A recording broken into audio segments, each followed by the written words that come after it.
आप सभी का इस क्लास में स्वागत है। इस क्लास में यूपी ट्रिपल एसएससी पेट एग्जाम के लिए रीजनिंग से संबंधित कुछ बहुत ही महत्वपूर्ण और बहुत ही शानदार क्वेश्चन को शामिल किया गया है। बस आपसे यही एक रिक्वेस्ट है कि क्लास में आप लास्ट तक बने रहिएगा, क्योंकि जितने भी क्वेश्चन इस क्लास में लिए गए हैं ये आपके एग्जाम अर्थात जो 6 और 7 सितंबर को होना है यूपी ट्रिपल एसएससी पेट का एग्जाम बहुत महत्वपूर्ण साबित होगा। तो ज़्यादा हम आपका समय न ले तो सीधे आ जाते हैं अपने क्वेश्चन में, क्योंकि अब आपके एग्जाम डेट में एकदम न के बराबर समय बचा हो, क्योंकि आज है 26 अगस्त। तो सीधे अब हम आते हैं अपने क्वेश्चन में, बस आप केवल लास्ट तक बने रहिएगा।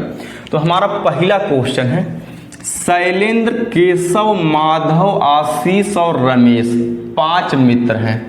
शैलेंद्र केशव से छोटा किंतु रमेश से लंबा है। माधव सबसे लंबा है। आशीष केशव से थोड़ा छोटा और शैलेंद्र से थोड़ा लंबा है।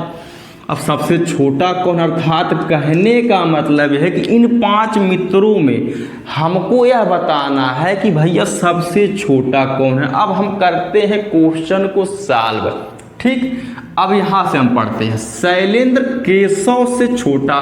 अगर यह बोला है कि जो शैलेंद्र भाई साहब हैं अगर केशव से अगर छोटे हैं, यानी कि केशव यहाँ पे आ जाएगा अर्थात केशव इससे ऊपर हो जाएगा, अर्थात कहने का मतलब ये है कि केशव इससे शैलेंद्र से लंबा है। अब आगे पढ़ते हैं, किंतु रमेश से लंबा। ध्यान से एकदम पढ़िएगा, बोला है कि शैलेंद्र केशव से छोटा है लेकिन रमेश से लंबा, अर्थात कहने का मतलब ये है कि शैलेंद्र भाई साहब जो हैं वह रमेश से लंबे, अर्थात यहाँ पे रमेश आ जाएगा। अब बाकी आप यहाँ पे देख भी सकते हैं। अब आगे बोला कि माधव सबसे लंबा है, यानी कि माधव इन 5 मित्रों में सबसे लंबा है, अर्थात माधव भाई साहब यहाँ पे आ जाएंगे। अब आगे बोला है आशीष केशव से थोड़ा छोटा। अब आशीष भाई साहब जो है वह केशव से थोड़ा छोटा, लेकिन बोला कि शैलेंद्र से थोड़ा लंबा है। तो कहने का मतलब है कि आशीष भाई साहब यहाँ पे आ जाएंगे। कहा है कि यही तो बोला है कि आशीष भाई साहब जो है वह केशव से थोड़ा छोटे हैं लेकिन शैलेंद्र से लंबे हैं।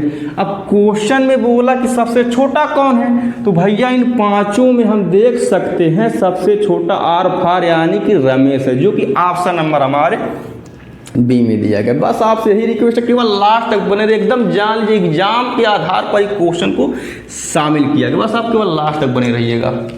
अब हम आ जाते हैं अपने नेक्स्ट क्वेश्चन पे। तो हमारा नेक्स्ट क्वेश्चन है, वह क्षेत्र ज्ञात कीजिए जो जीव विज्ञान और कंप्यूटर पढ़ने वाले किंतु गणित न पढ़ने वाले छात्रों को दर्शाता। अब हम समझ लेते हैं पहले वेन आरेख को, जैसे कि यह जो हमारा सर्किल है यह दर्शाता है गणित पढ़ने वाले छात्र को, जैसा कि आप देख भी सकते हैं।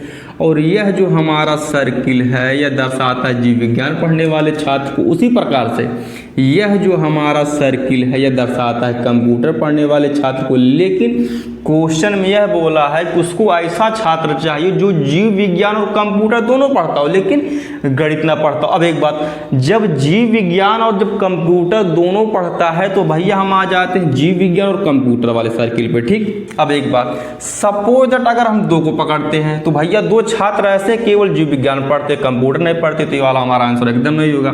अब उसी प्रकार से अगर हम 4 में आते हैं, 4 में कहा है कि ये भी भैया जीव विज्ञान का तारा 4 छात्र। अगर हम 4 को पकड़ते हैं तो भैया कंप्यूटर में नहीं आ रहा है। अगर हम 5 को पकड़ेंगे, अगर हम 5 को पकड़ते हैं तो ये जीव विज्ञान में भी है कंप्यूटर में भी है, लेकिन ये गणित के भी सर्किल में आ रहा है। लेकिन क्वेश्चन में बोला कि वह छात्र गणित न पढ़ता हो, तो हमारा आंसर ये भी नहीं होगा।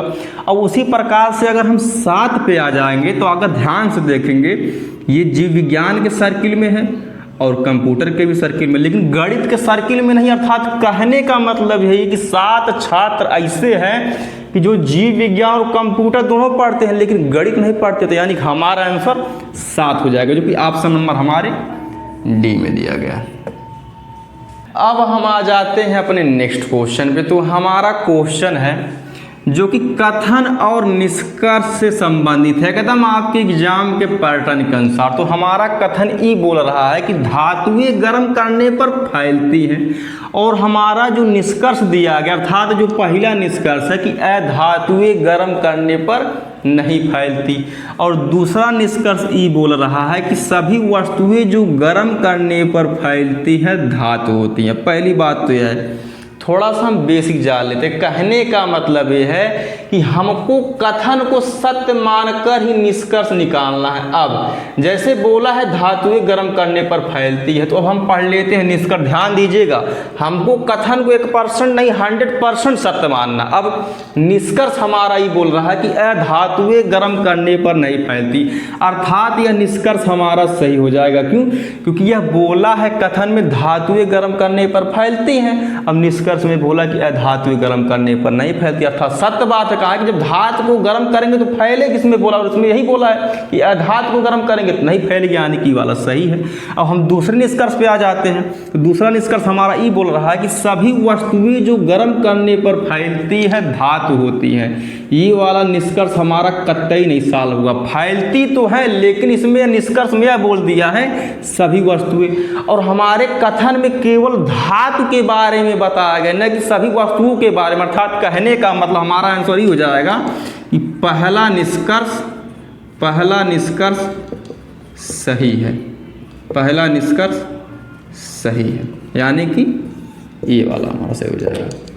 अब हम आ जाते हैं अपने नेक्स्ट क्वेश्चन पे। तो हमारा क्वेश्चन है विटामिन ए अनुपाते गाजर, उसके बाद फिर लिखा समानुपाते विटामिन सी, उसके बाद अनुपात, यानी कि यहाँ पे क्या रहेगा? अर्थात कहने का मतलब ये है कि विटामिन ए का संबंध जिस प्रकार गाजर से है, उसी प्रकार विटामिन सी का संबंध किससे होगा? अर्थात कहने का मतलब यही है कि गाजर में विटामिन ए सबसे ज़्यादा पाया जाता है, ठीक उसी प्रकार से विटामिन सी किस में पाया जाएगा? तो इस चारों विकल्पों के अनुसार विटामिन सी पाया जाता है संतरे में, यानी कि ऑप्शन हो जाएगा हमारा डी, यानी कि यहाँ पे संतरा रहेगा।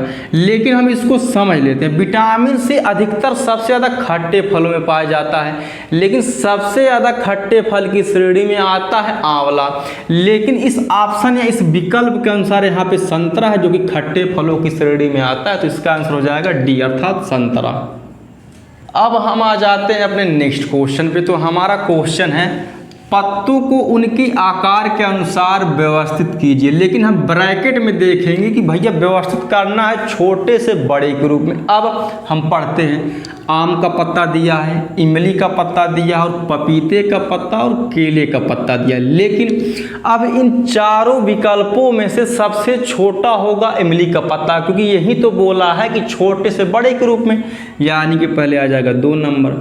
अब आम का पत्ता और पपीते के पत्ते और केले के पत्ते में सबसे छोटा होगा आम का पत्ता, अर्थात 1 नंबर। उसके बाद पपीते के पत्ते और केले के पत्ते में इन दोनों में छोटा होगा भैया पपीते का पत्ता, अर्थात 3 नंबर। उसके बाद लास्ट में आ जाएगा केले का पत्ता, अर्थात 4 नंबर। यानी कि 2, 1, 3, 4 के रूप में व्यवस्थित होगा, जो कि ऑप्शन नंबर हमारे दिया है सी में।